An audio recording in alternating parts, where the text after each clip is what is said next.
In May of 1977, Star Wars released in theaters across the country, a sci-fi film that even the actors within it had no idea would launch to the massive success and religious fanbase that would eventually follow.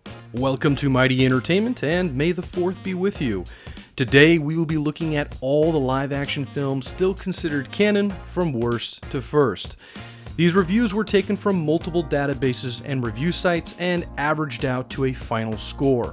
So to be clear, this list does not reflect my opinion in any way.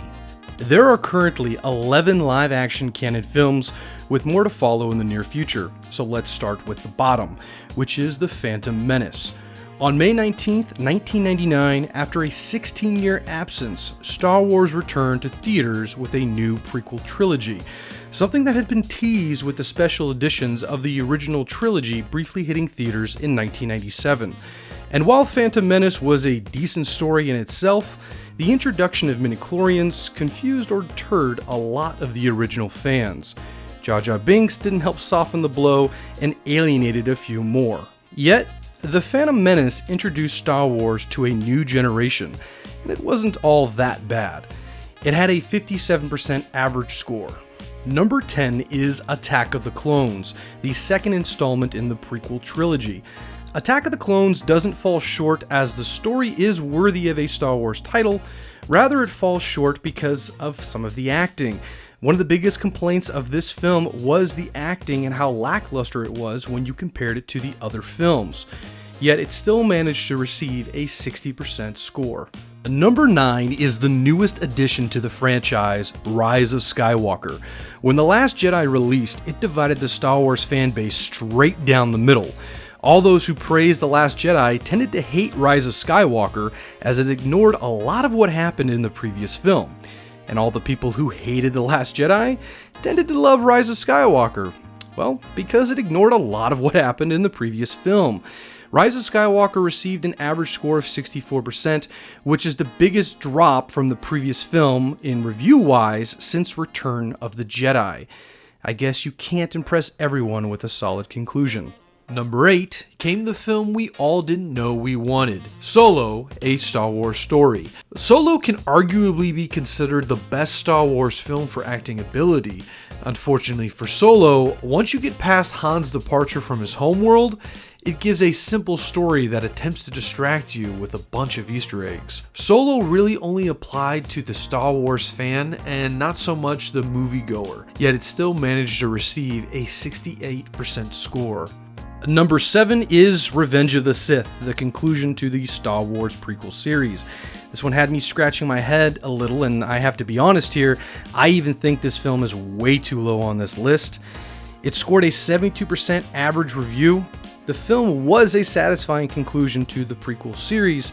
Number 6 is The Last Jedi, the film that tore the Star Wars fanbase in half. Most reviews for the movies on this list have scores that have about a 10 to 14% point difference when you compare it to the highest score and the lowest score it received.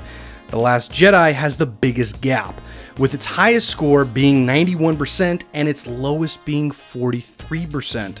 Which is honestly one of the biggest score differences I have seen in any recent movie.